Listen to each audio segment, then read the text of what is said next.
I am a real estate broker and flip houses. We buy old, beat-up houses, and some of them are the worst of the worst as you could imagine. Anyway, we bought one and went to see it one afternoon a few days ago. It had been vacant for a decade, and when we went inside, there was a bloodstain on the living room floor. We did some research and came to find out that somebody killed themselves in that house 10 years ago. A gunshot to the head. Pretty creepy. My partner and I were taking walkthrough videos to share with our contractors and get rehab estimates. Both of us independently took videos. As I used my smartphone camera across the living room, it froze the moment I panned over the area with the bloodstain. Then, it shut down even when it still had some juice. I commented on how creepy that was and we laughed it off, restarted my phone, and started taking videos again. It worked for a bit and turned off again when I panned it toward the bloodstain. A bit freaked out, my partner tried his phone too and the same thing happened. We decided to go out and get some air when the bedroom door out of our view slammed shut. We went out and told ourselves that must be the wind. This is going to be a weird rehab.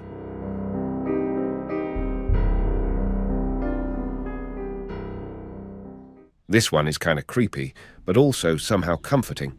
This story was told to me by my grandmother, who is a no-nonsense kind of broad, so I believe every word of it. My grandma had a neighbor and friend who unfortunately lost her husband when she was young, about 40 or so years ago. It was a sudden death, cardiac arrest or something like that. So this woman was so upset because for a couple of years after his death, she couldn't dream of her husband. For some reason, it really bothered her that she couldn't experience a dream with him in it. It's almost like she wanted it for the comfort. Anyway, some time passes, and this woman is preparing to sell her house and move closer to her kids who live a state over. Suddenly, she gets her wish. She starts dreaming, and her husband is in them. She has multiple of these dreams, and in every one, her husband wakes her up, sits down on the bed, and starts speaking to her. However, his speech horrifies her. It was described to me as backwards or garbled. I imagine it to be something similar to the way Twin Peaks characters speak in the Black Lodge. So yeah, pretty goddamn creepy. She can't make a single word out. A few days before she's about to move out for good, she goes to bed and dreams of him again. The dream is the same, except she understands one word he says. He grabs her in the dream and repeatedly says, "rafters," almost seeming panicked. She wakes up rattled but returns to sleep. The next day, as she's finishing up packing in the basement, she looks up and sees the rafters. She remembers the dream and is compelled to reach into them. She does, and pulls out thousands of dollars worth of WW2 bonds her husband had purchased without her knowledge. She swears he never told her about them. So he appeared in her dream to tell her so she wouldn't leave all those bonds behind when she sold the house. Her story still gives me chills today. Please drop a like and subscribe for more scary stories. I worked the graveyard shift in a hospital kitchen about 5 years ago. Before the kitchen was renovated a few years prior, our dish room used to be part of the morgue. While I was training, I'd frequently feel like someone was watching me, especially when I crossed into that part of the hallway. Every time I went into the dish room, something would be moved, turned over, or missing. Assuming it was my co-worker, I didn't think anything of it. About a week later, my co-worker leaves, and I'm left on my own. Every night, I would hear carts being moved around, dishes being put away, and silverware rattling. If I would leave for a minute, I'd get back and my radio would be switched to a different station. It got to the point where I was terrified to come to work every night.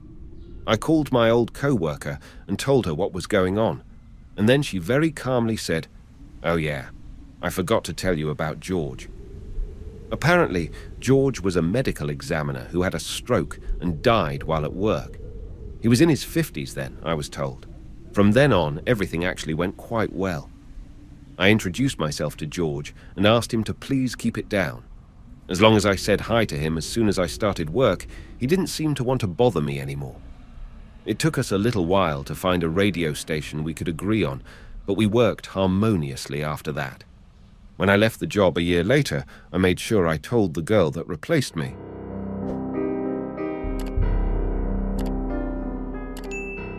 When my family hit hard times, we had to move into a small house where our uncle had recently shot and killed himself. He had done this because of his depression after his wife had overdosed on pills and died the summer before. It all happened so quickly that when we moved in, there was still a bit of blood in one of the rooms. On the third or fourth night of living there, my sister and I, who were sharing a room in the tiny house, were awake in our room playing video games. At around 1 to 2 in the morning, someone knocked at our door. We didn't think anything of it and shouted for whoever was outside our door to come in. No answer, just another knock. We stop and stare at the door, and another knock comes. The doorknob does a full rotation and snaps back as if someone turned it and let go very quickly. I get up and open the door, expecting to see one of my other sisters or my mother, who are the only other people in the house. I opened the door and stared into an empty hallway. I walk down the hall and peek into the other bedroom. My 2 younger sisters and my mother are both fast asleep.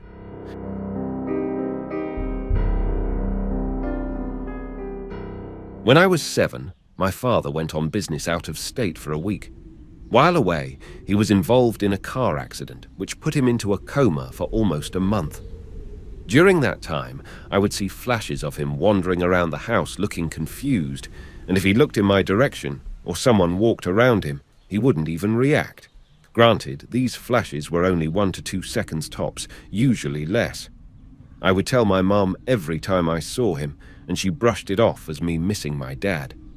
When he came out of the coma, my mum told him about all my sightings. When she was done explaining my behavior, my dad asked me to leave the room, and that was the last I heard about it until I was 18. That was the time I was leaving for college. Before heading out, they sat me down and told me that the only thing my dad remembered while being in the coma was wandering around our house and trying to figure out why it was empty. He remembered he was looking for everyone and calling for us. Dad also said he would randomly see me flash in and out and described exactly how I would see him for a split second. Maybe it's not ultra creepy, but I still get goosebumps thinking about it.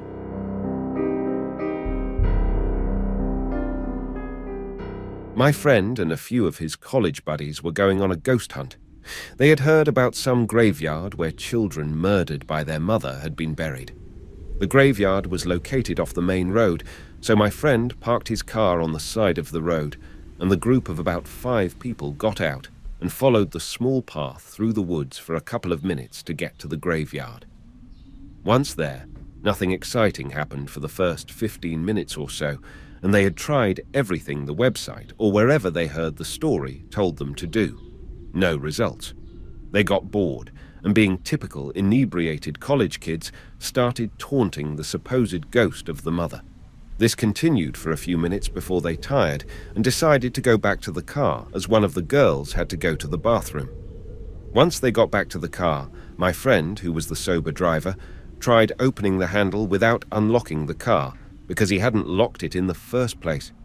He was puzzled as he found it locked. He attributed this to bad memory at the time. The group drove home, laughing and talking like normal. After he had dropped all the others off at their homes, he went back to his own house. He got in at the same time as one of his roommates, who stopped and waited for him to pull in. The roommate had his phone out and shined the light in the window when his friend pulled in as a joke. My friend froze. What he saw were tiny baby-sized handprints all over the windows. As soon as my friend got out, he went into the house without saying a word to the roommate. The roommate, confused, went back to the car and tried to rub one of the handprints. They were on the inside of the window. To this day, my friend will not speak of his drive home after he dropped off his other friends and has since sold the car without ever driving it again.